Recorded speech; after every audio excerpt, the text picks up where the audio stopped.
Hello friends, तो आज हम पढ़ेंगे कविता तोप, जिसके रचनाकार है वीरेन डंगवाल और उनकी जानकारी यहाँ पर दी गई है। उनका जन्म कब हुआ, सब उनका जन्म स्थान सब आप पढ़ लीजिए।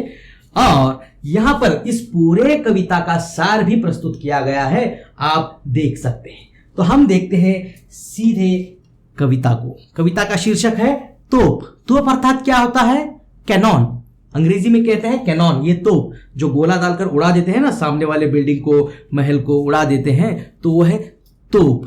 देखिए कविता किस तरह प्रारंभ होती है। कंपनी बाग के मुहाने पर धर रखी गई है यह 1857 की तोप। देखिए कंपनी बाग, अब आपको तो पता है बाग अर्थात ये बगीचा, ये बगीचा जो होता है उसे बाग कहा जाता है। मगर कंपनी बाग क्यों कहा गया? देखिए भारत स्वतंत्र होने से पूर्व अंग्रेजों के कब्जे में था, तो अंग्रेज लोग ईस्ट इंडिया कंपनी चलाने के बहाने से आए थे और यहां राज करने लगे। तो इसीलिए अंग्रेज जब हमारे भारत देश में थे तो उन्होंने कई सारे बाग बगीचे भी बनाए हैं, तो कई सारे तोप, कैनॉन, इस तरह की तोप भी बनाए हैं। तो यहां कवि कहना चाहता है कंपनी बाग, जो कंपनी ने ही बनाई थी, ये बाग भारत देश के अंदर ही है, हमारे देश में ही है। तो ये बाग बगीचा किसने निर्माण किया, किसने बनाया? तो ईस्ट इंडिया कंपनी वालों ने। तो उन्होंने बगीचा भी बनाया है और तोप भी बनाया है लड़ने के लिए, उड़ाने के लिए, बड़े बड़े महलों को, हमारे किलों को उड़ाने के लिए उन्होंने तोप भी बनाया है। तो कंपनी की ही रचना की गई जो बाग है, जो रचना अर्थात बनाया गया जो बाग है, उसके मुहाने पर देखिए आज इन तोपों का कोई अस्तित्व नहीं है, उतना उनका महत्व नहीं है, उनको हम यूज में नहीं लाते हैं। तो इन तोपों को आज प्रदर्शनी के रूप में कहां रखा गया है? बाग बगीचों के अंदर हम घूमने जाते हैं तब हम देखते हैं मुहाने पर। मुहाने अर्थात प्रवेश द्वार, मुहाने अर्थात प्रवेश द्वार। देखिए कंपनी बाग, कंपनी द्वारा बनाए गए बाग के प्रवेश द्वार के मुहाने, मुहाने पर अर्थात प्रवेश द्वार पर धर रखी गई है, मतलब रखा गया है 1857 की तोप। 1857 की तोप वहां पर रखी गई है। इसकी होती है बड़ी संभाल विरासत। देखो इसकी होती है बड़ी संभाल, संभाल अर्थात संभाल कर देखभाल करना, देखभाल करना। संभाल का मतलब क्या है? देखभाल करना। तो इन तोप की हो या इस बगीचे की हो, क्या करते हैं? बहुत संभाल कर उन्हें देखभाल किया जाता है। जब उनका कलर उतर जाता है, रंग उतर जाता है, तो पेंट लगाया जाता है। उसी तरह कंपनी बाग के अंदर बाग का भी संभाल कर देखभाल किया जाता है। तो इसकी होती है बड़ी संभाल, विरासत में मिले कंपनी बाग की तरह साल में चमकाई जाती है 2 बार। देखो विरासत में हमें क्या मिला है? कंपनी बाग, बगीचा भी मिला है, उसी तरह तोप भी मिला है की तरह साल में चमकाई जाती है 2 बार। ये 2 बार कौन से बार? सोचिए, साल में 2 बार इनको चमकाया जाता है। वो बाग बगीचा हो या तोप हो, इन्हें 2 बार क्या है? चमकाया जाता है। कब? 15 अगस्त और 26 जनवरी। तो इन 2 बार क्या है? इन्हें चमकाया जाता है, इन्हें साफ सफाई कर अच्छा उनका देखभाल किया जाता है, रख रखाव किया जाता है। इस तरह कवि यहाँ बता रहे हैं तोप के बारे में। आगे देखिए, सुबह शाम आते हैं कंपनी बाग में बहुत सारे सैलानी।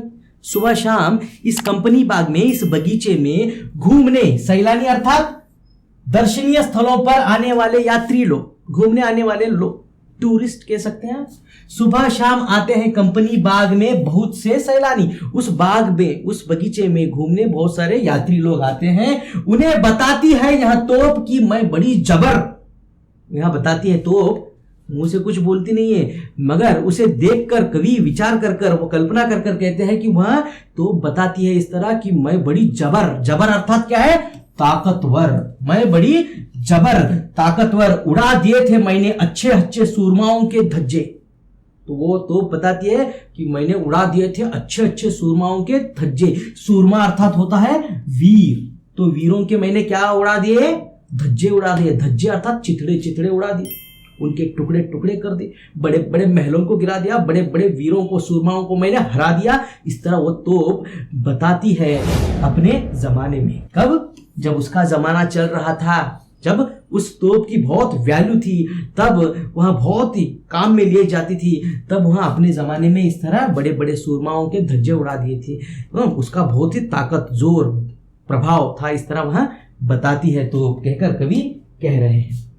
आगे देखिए, अब तो बहरहाल, अब तोप का जमाना चला गया, अब तोप का जमाना नहीं है। अभी तो अलग अलग लड़ने के लिए मिसाइल्स, न्यूक्लियर वेपन्स आ गए हैं, तो वो छोटा सा इस तरह का तोप कहां चलेगा। तो अब तो बहरहाल, बहरहाल अर्थात फिलहाल, फिर भी, तो भी छोटे बच्चों की सवारी से अगर यहां फारिग हो, तो गार्डन में ये तोप है, लगाया गया है, तोप है। तो ये जो तोप है, तो यहाँ क्या करते हैं बच्चे जब घूमने जाते हैं माँ बाप के साथ, माता पिता के साथ, छोटे बच्चों की सवारी से, तो बच्चे यहाँ ऊपर बैठकर क्या करते हैं, सवारी करते हैं, तोप के ऊपर बैठकर सवारी से अगर यह फारिग हो, फारिग का अर्थ होता है मुक्त होना, खाली होना। तो उसे जब भी वहां खाली हो जाती है, मुक्त हो जाती है, फ्री टाइम मिलता है, तो उसके ऊपर बैठकर चिड़िया ही अक्सर करती है गपशप।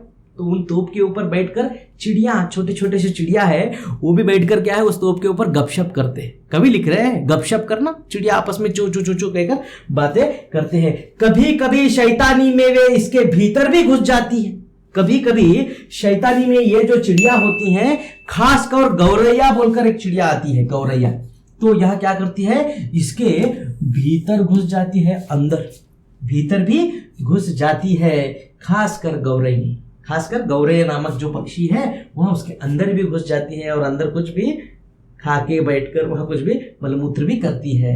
वे बताती है कि दरअसल कितनी भी बड़ी हो तो एक दिन तो होना ही है उसका मुंह बंद। तो यह तो कितनी भी बड़ी, कितनी भी जोरदार, कितनी भी ताकतवर, कितने भी सूरमाओं को कुचलने वाली तोप क्यों ना हो, एक दिन, दरअसल एक दिन बड़ी हो, कितनी भी बड़ी हो तो एक दिन तो होना ही है उसका मुंह बंद। तो उस तोप का मुंह बंद हो गया, उसका वैल्यू आज कुछ भी नहीं रहा, वो प्रदर्शनी, चुप दिखावे के लिए रखा गया एक चीज है आज। एक जमाने में इससे बड़े बड़े सूरमाए डरते थे, कांपते थे, उनके पास तोप है कहकर। तो इसकी कोई आज वैल्यू नहीं है इस तोप की, क्योंकि हर एक का एक टाइम होता है। तो कवि इस कविता के द्वारा क्या कहना चाहते हैं कि हमें कभी भी घमंड नहीं करना चाहिए, अहंकार नहीं करना चाहिए, और क्या है, घमंड कर अहंकार कर दूसरे जो हमसे निर्बल है, दुर्बल है, गरीब है, उनके ऊपर जोर जबरदस्ती नहीं करनी चाहिए, उनके ऊपर अत्याचार नहीं करना चाहिए, क्योंकि एक दिन तो सबका मुंह बंद होगा, अर्थात वो एक दिन सब लोग मिटने वाले हैं। हम यहाँ पर कोई भी शाश्वत नहीं है, एक ना एक दिन हम सबका खात्मा होने वाला है। इसीलिए ये जो फालतू का अहंकार है ना, यूजलेस ईगो है ना, इसे कभी नहीं हमारे अंदर रखना चाहिए। हमें हमेशा विनीत, नम्र होकर रहना चाहिए, बहुत ही विनीत, नम्र होना चाहिए, मतलब गरीब अच्छा खासा होना चाहिए, सबके साथ मिलजुल कर हंसते खेलते रहना चाहिए। इस तरह कवि यहाँ पर इस कविता के द्वारा बता रहे हैं।